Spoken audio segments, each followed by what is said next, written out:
Syrian conflict and subsequent refugee crisis. How do we solve the Syrian conflict and subsequent refugee crisis? Now, Tommy, you're going to find this very difficult because you're up first and time is ticking away already, so I'm going to ask for as brief an answer as you can give me on how we solve the Syrian conflict and the subsequent refugee crisis. You're right to highlight that it's impossible in a small contribution to give justice to a question of such importance. But the reality is, Western interference is the cause of the Syrian conflict. We have a situation where the media plays a very important role in Western propaganda. There is an old saying that truth is the first casualty of war. And that is absolutely a wise statement.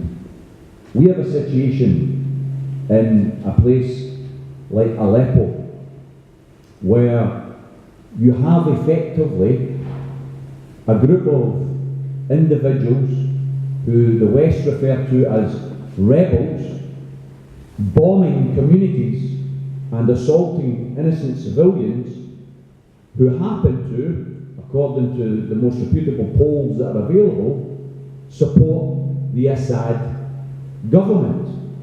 We might not like the Assad government. We harm the Assad government. We have lots of relations with the Assad government, the same way we did with Saddam Hussein before we fell out with him, the same way we did with Colonel Gaddafi before we fell out with him. And that's the problem with international relations, isn't it?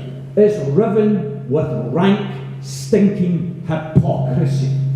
Because the reality is the people who are being armed as rebels in Syria would be called terrorists in Iraq, because that's the way the West likes to compare and contrast.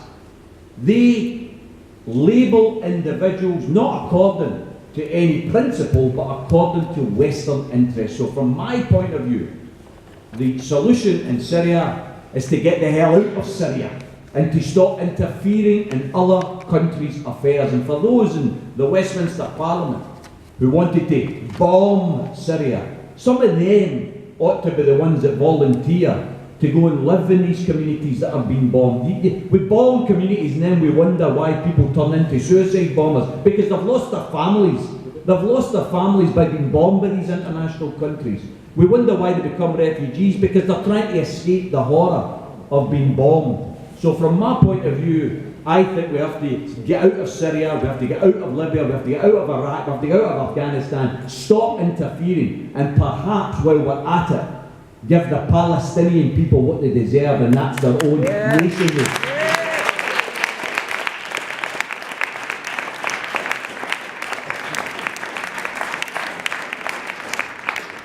You were so passionate there, Tommy, even your microphone was struggling to cope with some of that. Jackson Carlow. The answer to the question is, honestly, I don't know. I don't know how we resolve the Syrian conflict, and I'm very, very fed up of hearing from people who are very certain that they do, because all these people who are very certain that they do are the people who have brought us to the point that we are now at. Measured, persistent international diplomacy, yes. I remember that the House of Commons and then the United States voted not to intervene in Syria, and I know that it's President Assad and Russia that are currently at war with the people of Syria. I think it's a shameful position. I think it's shocking, but actually I've lost faith, frankly, for the moment, in the international community and the certainty of politicians who say that they know, because as far as I can see, their great conviction and knowledge about what we should do has led us to the mess we're in now.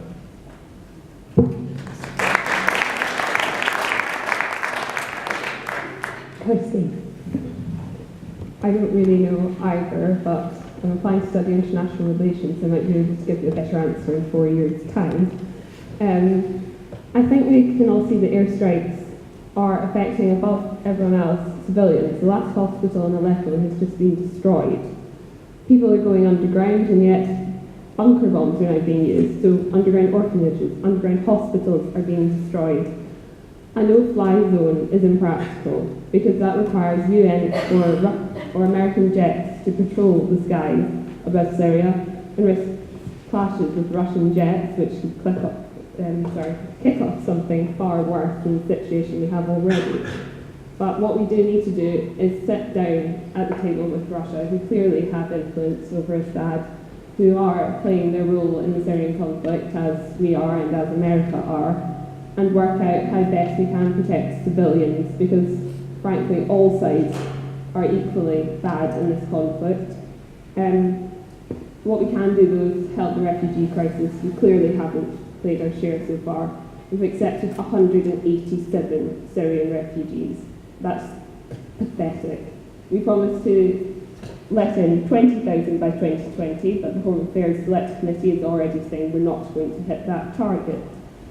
We've helped refugees in the past. We helped the Vietnamese boat people in the 80s. We helped them become part of our communities. We can do that for Syria, and frankly, the UK should be ashamed of not doing more.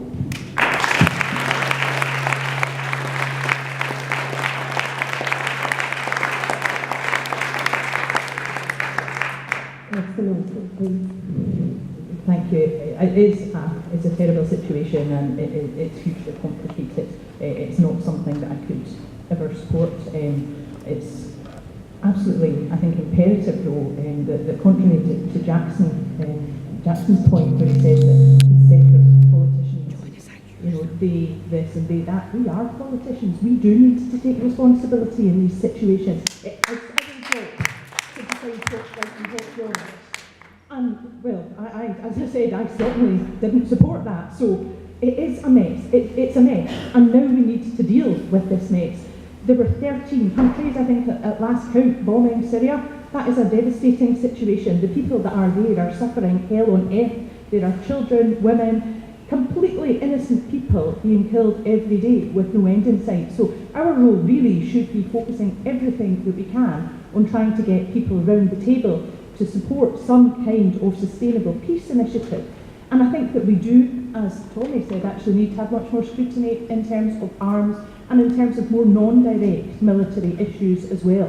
Sometimes the UK is guilty of suggesting that it has no locus in a situation when very clearly it does have arms, it has sole or support military staff in these areas. We really need to think very carefully about how we deal with them. And in terms of the refugee crisis, I couldn't agree with Kirsty more. We need to do far more. There are people in areas all over East Renfrewshire and areas all over Scotland, and I'm sure further afield in the UK, who are stepping up and doing great things every day to help refugees. Why on earth is the UK government not doing more? We have room, we should help these people. What if it was us? If we were in that situation, fleeing from hell, would nobody help us? Because that is exactly the situation the Syrian people are in, and we should be ashamed that we are not doing more.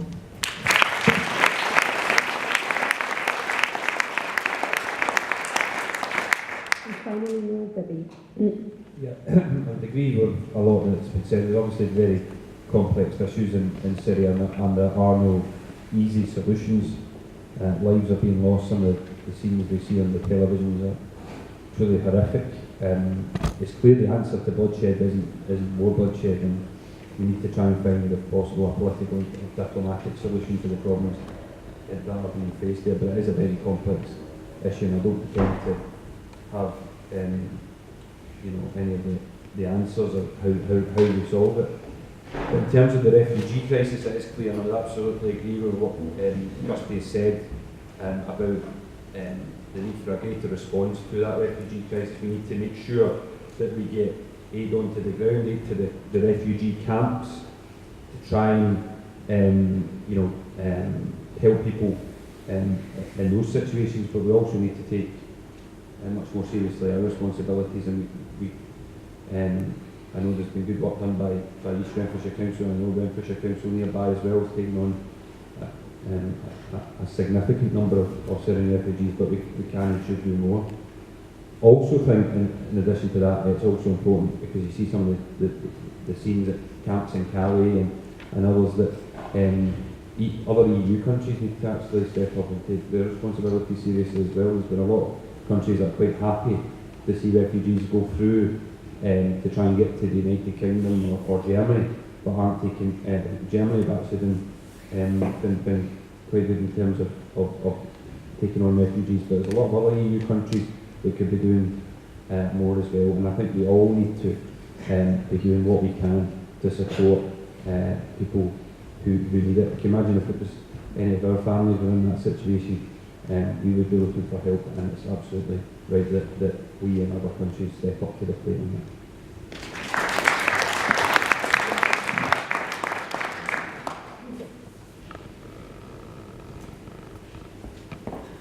I was just about to say I was going to do more than a gentle reminder.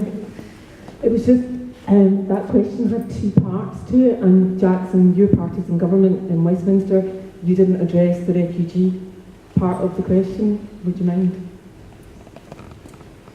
So can you repeat the refugee part of the question? How would we deal with the subsequent refugee crisis as a result of the Syrian conflict? Right, well, one of the things that the UK government has done is we have one of the highest levels of international aid of any of the developed nations.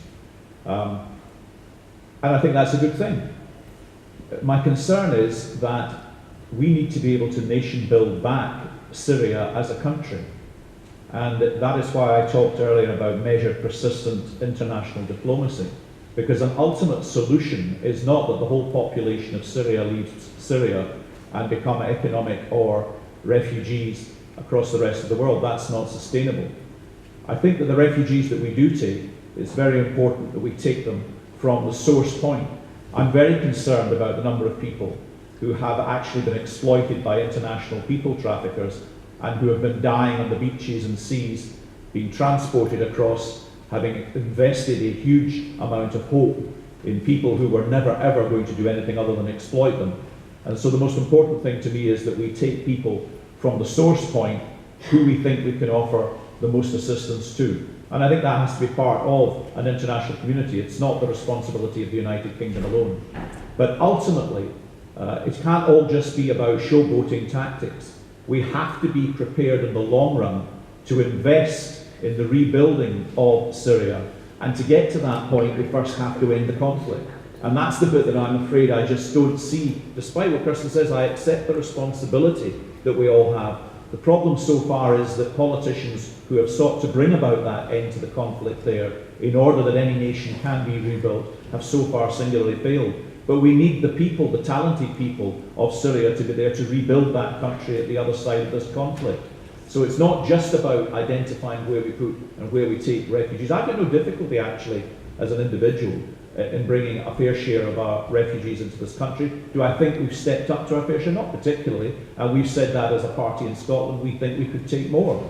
But we can't take everybody, and so the problem, no matter how many we take, will remain and will persist until we actually draw an end to the conflict and then invest in allowing the nation of Syria to be reconstructed so that the people of Syria want to go back and live there. Kirsten, and Kirsten, asked to come back in while you were talking, Jackson. That's really interesting what Jackson has to say, and I think it is undeniable that there are so many people in peril and in need out there that we cannot take everyone. I don't think that that should be our starting point for any decision-making process, though. These people are not coming here because of pull factors, they are coming here because the push factors, i.e. terrible war in their country, is giving them absolutely no alternative but to get here. And to suggest that people should somehow suffer some kind of penalty for having taken the initiative to get out of there while they could, I think is unfortunate, and I'm not quite sure where these people are supposed to go. They've fled war, they've made it so far, let's take our fair share of that responsibility too. But the thing that I really wanted to come back on was your comments about the investment in the rebuilding of Syria. Reconstruction, you said. The UK government's record in this is absolutely dismal. We spend so many more times on obliterating places in that area of the world than we do on reconstruction. That is wrong, it's skewed, it's not going to help us to go any further forward. It's a fact, Jackson. We have the highest international aid budget of any of the developed nations. And perhaps if we use less of our funds to take military action without investing some of the international budgets in reconstructing countries, then we'd be in a significantly stronger position in terms of our international relations. Watery, naive drivel isn't going to solve anything. The reality is we're spending more on international aid than any other developed nation, and we have to be prepared to invest in the rebuilding of the country at the other end. And you heard it here, Jackson is committing the Conservative Party to a change in their policy. And then maybe you could come back to her as well, Jackson. I just wanted to ask you a direct question. You said we should take refugees from the source, so what on earth do you propose to do with the huge number of refugees who are already in Europe? I'm not going to argue here today that all the people who are making their way across the European nation from Syria can come to the United Kingdom. If that is your objective, then I'm afraid I don't agree. I think we can take a fair share, but I think for as long as we give those people who are exploiting those people who are moving across Europe the expectation that they can get here so that we see people drowning in our oceans, do I think that's an acceptable solution? No, I don't. So yes, I think we should be giving a tremendous amount of aid to the countries neighbouring Syria so that they are able to support those people who are seeking to leave Syria. But I don't think it's a solution, I don't think it's a practical solution, I don't think it's a long-term sustainable solution to simply try and argue that they're all going to be able to come to the United Kingdom. And it's very easy to sit here and talk in water. I hear a lot of watery, florid nonsense from the SNP on all of this. We have to deal in the absolute realities of this. We are, and Kirsten wanted to talk in facts, we are giving more international aid than any other country, and that is a good and admirable thing, which we have sustained despite the economic consequences of the last few years. I'm not arguing that that is enough, but I think that is a starting point. And Neil Bibby has now asked to come back in on this topic. Yeah, I think this is an important issue about international aid budgets. I should, to be fair, Jackson is right, the United Kingdom does spend a lot of money on international aid, that is correct. I should add that when the last Labour government in power from 1997 to 2010, we massively increased the international aid budget. And to his credit, David Cameron, despite pressure from Conservative backbenchers, actually protected that budget. However, I would say there is a concern now that some of the international aid budget is although the overall figure has been kept at the same level, that some MOD expenditure, some climate change expenditure is all being covered as part of that overall budget. So the original intention was that would all be spent by different projects. So I just think we need to be, yes, that we are spending a lot of money on international development, we need to make sure that it is for the purposes it was originally intended, to help people on the ground, to provide aid, but also to help countries develop, to grow, so there is sustainable development in countries like Syria, but the other countries that we're helping across the world.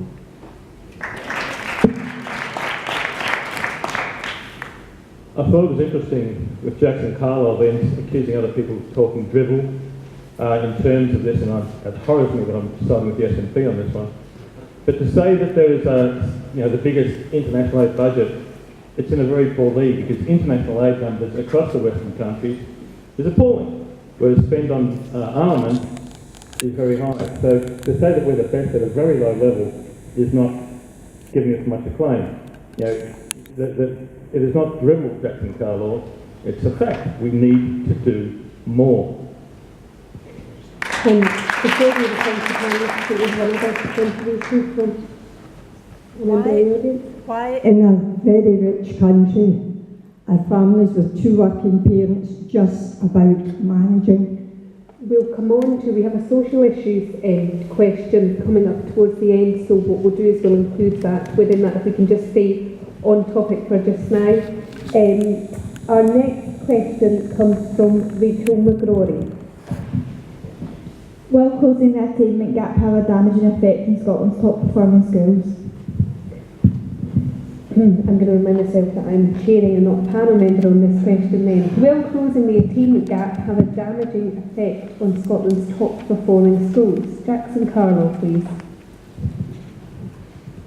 No, I don't see why the closing of the attainment gap would have an effect on top performing schools. But I think what we ought to be seeing is pupils, irrespective of where they live in Scotland, being able to participate in top performing schools where they happen to live too. Those people who live in East Renfrewshire are tremendously fortunate. We have got the biggest concentration of top performing state schools in Scotland. We have a very engaged parental body. We have a very committed teaching staff. We have a lot of pupils who do an awful lot of after hours additional study and work in order to achieve those objectives.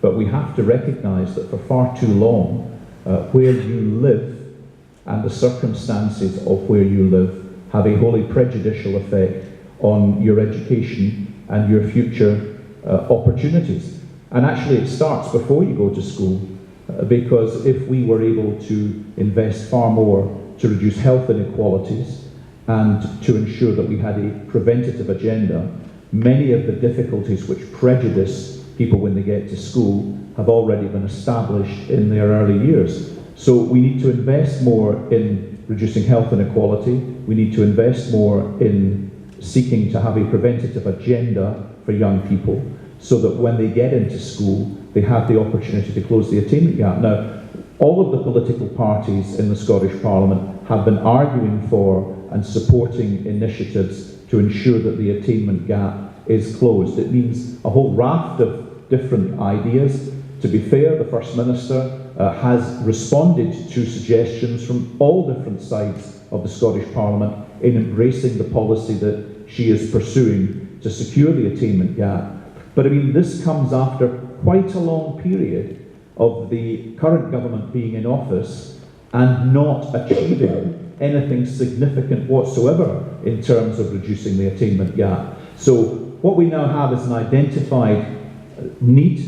We have a Parliament which is united in its objective of having to achieve this, and I think it's absolutely right. It shouldn't be that you have to move to East Renfrewshire to be able to say that you have got the best possible chance of attending a state school which is going to give you the equivalent opportunity of any other person in Scotland. Please. It shouldn't, the closing the attainment gap should be about lifting people up, lifting children up, rather than bringing any other children down in their educational attainment. Obviously, as Jackson said, East Renfrewshire does have the best schools in Scotland, best performing schools in Scotland according to exam results. But right across Scotland, I'm sure in East Renfrewshire as well, there are big issues in our education system. Numeracy and literacy standards have fallen according to the latest Scottish Government statistics. Literacy and numeracy standards have fallen amongst young people, leaving primary school going into the secondary school. That should be our wake-up call to that. Should be a very alarming figures indeed. And we need to ask ourselves, why is that happening? Why is numeracy and literacy standards falling in this country? And there'll be a number of reasons for that. There has been a lack of investment in education over the past 10 years. There's 4,000 fewer teachers in Scotland's schools since 2007. That's an enormous figure to take out of the education system in this country. To tackle the attainment gap, we need to make sure that children are being supported and teachers have more time to spend to give that tailored individual support. And because teachers teacher numbers have been cut back, teachers have got ever increasing workloads, a lot of bureaucracy, and we do need to make sure that we are investing in education to address that. One of the things that I think is very important is, in terms of the attainment gap, I read a study recently that showed that some families in Scotland were paying up to £2,000 a year for private tuition for their children at school, and I'm sure some of you here will have had private tuition from time to time out of school to help you with exams. But there's very many families who can't afford to bring in that private tuition. They can't afford to help them at exam time, and that's why we need to invest in education so that every child has the opportunity to get on in life, to get the grades, to make the most of their talents. And yeah, absolutely, we need to pay for that. There's no point just complaining that we need to spend more education. We do actually need to spend more money on that, and that's why we should be looking to use the tax powers that we've got, whether it be income tax, to put on an extra penny of income tax to raise significant sums so that we can protect education, help children fulfil their potential. Not just because that's good in its own right, but because in order to grow the economy, in order to create the jobs of the future, we need to invest in young people today, and I think we absolutely should be investing to close that attainment gap, and that should be about benefiting all of Scotland's people so we can benefit the economy and the country as a whole.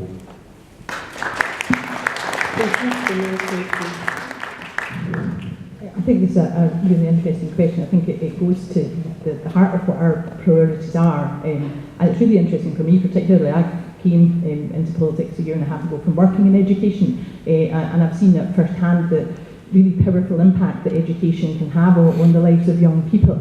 I did also really like what